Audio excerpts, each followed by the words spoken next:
Carillon Historical Park is probably one of my favorite places to visit when exploring downtown Dayton. It's a place of history, heritage, education, but also a lot of fun. Just to put into perspective how much I love Carillon Park, Garrett and I got our engagement photos done here. Over the years, I've visited many times, and I think my first was when I was a little girl on a school field trip. The 65-acre park and museum contains exhibits and historic buildings telling of the technological history of Dayton from 1796 to the present. Some of the most interesting things you will see is the wall of cash registers,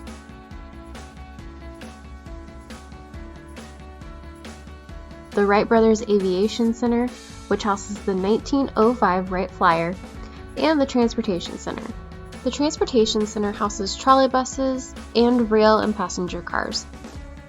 You can also explore an early settlement area outside of the museum where you can see a tavern, homes, shaker building, summer kitchen, and a school building, all from 1796 to 1896. The park was built in 1950 to feature transportation achievements, industrial innovations, and Dayton's contributions to world progress. Construction on the park started in 1940 when Edith and Edward Deeds wanted their dreams to come true with a place to share Dayton's heritage and history. The 65-acre park actually was designed by the Olmsted brothers, who were also responsible for Central Park. My favorite part of Carillon Park is the railcar building because it shows you some of the train and railcar innovation through the years. It's so interesting to see the changes and how people used to travel back in the day. The one railcar that I absolutely love is the Parlor railcar because it gives off extreme Murder on the Orient Express vibes.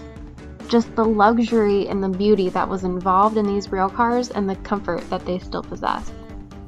Now don't go thinking that the park is just somewhere where you can visit in the warmer months. Carillon Historical Park is open during the winter months as well.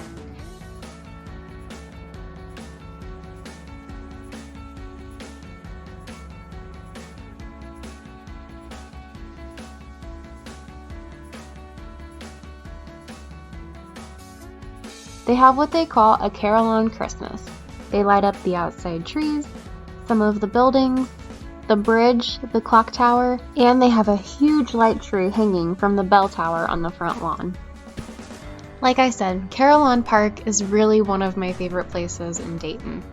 Anyhow, I highly recommend taking a trip to the Carillon Historical Park. Take your family, take your kids, and learn more about the history and heritage that Dayton has to offer. Every time I go, there is always something new to explore and learn about. You will not regret going to Carillon Park.